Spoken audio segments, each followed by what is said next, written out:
सड़ी गली व्यवस्था के खिलाफ एक खोजी पत्रकार की सत्ता से बगावत देखना चाहते हैं तो हमारे चैनल को लाइक, सब्सक्राइब और शेयर करना न भूलें।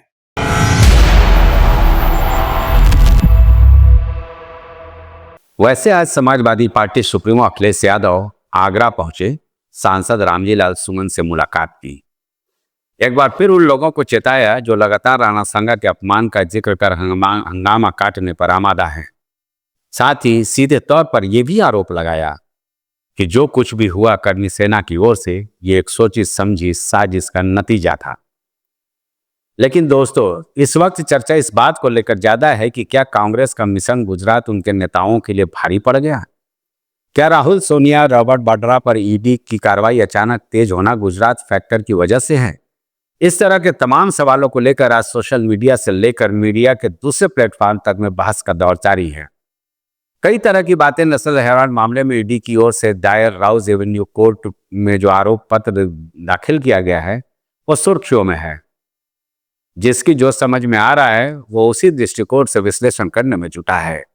आपको याद होगा कि ईडी दफ्तर में पूछताछ के लिए कई बार कांग्रेस सांसद राहुल गांधी और सोनिया गांधी गईं। लंबे पूछताछ चली इस पूरे मामले को लेकर लोकसभा चुनाव 2024 के पहले, और अचानक कांग्रेस का सालाना अधिवेशन गुजरात में होना, वहां राहुल गांधी का दावा करना कि उनके शेरों की फौज एक दिन गुजरात फतह करके दिखाएगी।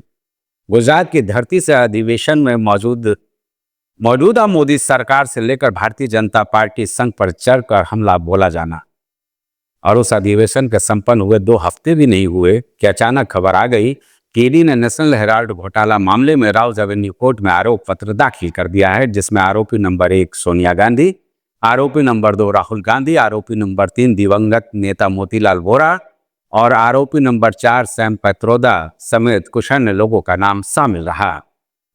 दोस्तों नमस्कार, मैं हूं संजय राजन, लेकर आया हूं दृष्टांत न्यूज पर आपके लिए मुद्दे की बात राजन के साथ।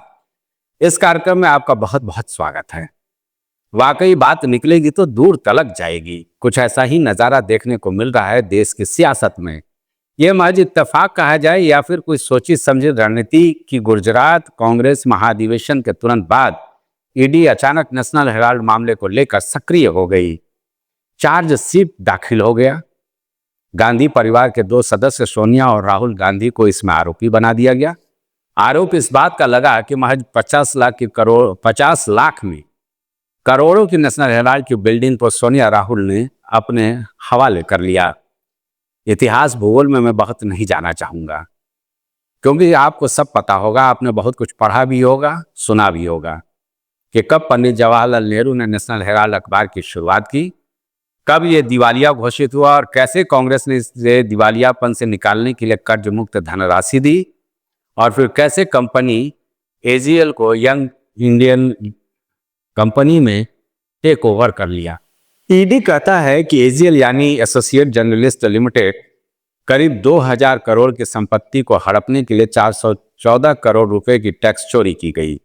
ईडी का आरोप है कि इस संपत्ति को हड़पने के लिए 2010 से साजिशन कदम उठाए गए, और इस पूरे मामले को लेकर मनी लॉन्ड्रिंग का मामला बनता है, जिस पर 25 अप्रैल से सुनवाई हो जाएगी।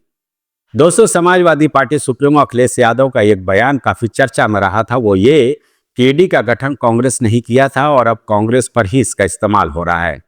मैं तो चाहता हूं कि इतने सारी जांच एजेंसी पहले से ही हैं, तो ऐसे में ईडी को समाप्त कर दिया जाना चाहिए। बात तो अखिलेश यादव सही कह रहे हैं, क्योंकि एक वक्त वो भी हमने देश में देखा है जब कांग्रेस काल में कहा जाता था कि सीबीआई सरकार का तोता है। ईडी को भी इसी में शामिल किया गया था। जो सरकार चाहती है वही ईडी और सीबीआई करती है। आज मोदी सरकार को लेकर कांग्रेस वही आरोप लगाती नजर आ रही है जो भारतीय जनता पार्टी या फिर समाजवादी पार्टी, बहुजन समाज पार्टी या राष्ट्रीय जनता दल सरीखे कांग्रेस के घटक दल कांग्रेस शासनकाल के दौरान आरोप लगाते थे। यानी दोस्तों, कुल मिलाकर यह समझ लो इतिहास दोहराया जा रहा है। आरोप वही है, लेकिन किरदार बदल चुका है। अब सत्ता में भारतीय जनता पार्टी यानी एनडीए है, और दूसरी तरफ विरोधी दल यानी इंडिया ब्लॉक है, कांग्रेस की अगुवाई वाली। चलिए अब अपने मुद्दे पर चले कि आखिर ये महज इत्तेफाक रहा है या फिर कांग्रेस के गुजरात महाधिवेशन का फैक्टर जो ईडी की सक्रियता राहुल गांधी और सोनिया गांधी को लेकर इतनी तेज हो गई। दोस्तों, इसमें दो राय नहीं है कि जो बातें नेशनल हेराल्ड को लेकर सामने आ रही है वो दस्तावेज सबूत में कहीं से गलत हो। कांग्रेस समर्थक यूट्यूबर्स इस मोदी सरकार की तानाशाही बताने में जुटे हैं, जैसा कि कांग्रेस प्रवक्ता अलग अलग बहस के मंचों पर तर्क देते नजर भी आ रहे हैं। लेकिन दोस्तों, ये कार्रवाई चाहे जिस रूप में अदालत में चल रही है, सबको अदालत के फैसले का तो इंतजार करना ही पड़ेगा, क्योंकि चाहे कोई भी भारतवासी हो, सबके लिए कानून एक समान है। अब इसमें इन तर्कों का कहाँ स्थान है कि देश के लिए इंदिरा और राजीव गांधी कुर्बान हो गए, या फिर जिस नेहरू गांधी परिवार पर घपले घोटाले का आरोप लगाया जा रहा है उसमें हजारों करोड़ रुपए की प्रयागराज का स्वराज भवन देश को दान में दे दिया, या फिर इतने लंबे समय तक देश में राज करने वाली कांग्रेस का मुख्यालय 24 अकबर रोड आज भी डोनेशन के भवन में चल रहा है, जबकि दूसरे सियासी दलों के आलीशान अपने निजी बिल्डिंगें बन चुकी हैं, पार्टी कार्यालय बन चुके हैं, या फिर ये कि आज भी राहुल गांधी लोगों के बीच दर दर के ठोकरे खा रहे हैं और देश के मर्म को पूरे विश्व के सामने लाने में जुटे हैं। कानून तो वाकई सबके लिए एक समान है, बस ये समझना होगा कि कहीं जिस ईडी का गठबंधन कांग्रेस राज में हुआ था उसका चरित्र तो नहीं बदल गया, या फिर यूं कहें कि चरित्र तो वही है। पहले इस तरह की कार्रवाई किसी दूसरे सियासी दल के लिए होती थी, आज वो किसी और के लिए हो रहा है। कुछ बातें तो निश्चित तौर पर मौजूदा शासन में देखने को मिल रहा है। ये निश्चित तौर पर कहा जा सकता है कि कुछ किरदार ईडी और सीबीआई के बदले तो निश्चित तौर पर नजर आ रहे हैं, जो मेरा अनुभव कह रहा है या जो आप भी देख रहे होंगे कि जिस राज्य में चुनाव होता है वहाँ ईडी का दस्ता चुनाव के तारीखों से पहले ही पहुंच जाता है। भारतीय जनता पार्टी के विरोधी दलों के नेताओं और उस दल से करीबी रिश्ता रखने वाले बड़े बड़े उद्योगपतियों और पूंजीपतियों पर ईडी पहले से ही हथौड़ा चलाना शुरू कर देता है। ये परिपाटी मैंने कम से कम मनमोहन सरकार में तो नहीं ही देखी थी। दोस्तों, अब मुझे ये नहीं समझ आता कि कांग्रेस का महाधिवेशन पहले किसी और राज्य में होना था तो अचानक उसे गुजरात में क्यों शिफ्ट कर दिया गया। गुजरात यानी मोदी का गुजरात मॉडल, जो भारतीय जनता पार्टी के लिए एक टैगलाइन रहा है, आज भी है। उस धरती पर न केवल महाधिवेशन करना बल्कि उस गुजरात की धरती से गुजरात की सत्ता हासिल करने का कांग्रेस का संकल्प लेना, आखिर ऐसा करने की नेता प्रतिपक्ष राहुल गांधी को जरूरत ही क्या आन पड़ी। और ऐसा हुआ तो कुछ जानकार मानते हैं कि ऐसा तो होना ही था। जो कुछ हो रहा है, ईडी की जिस तरह से सक्रियता बढ़ी है और हो गया, इसमें आश्चर्य की बात क्या। देखिए, इसमें दो राय नहीं है कि आज राहुल गांधी की छवि एक निडर नेता के रूप में बहुत तेजी से बन रही है। किसी भी मुद्दे को उठाने में राहुल गांधी कभी पीछे नहीं रहते। खासकर केंद्र सरकार को हर बड़े मुद्दे पर जमकर लताड़ने में राहुल गांधी कभी झिझकते नहीं हैं। उनकी आक्रामकता सियासी शैली को निश्चित तौर पर लोगों को पसंद आने लगी है।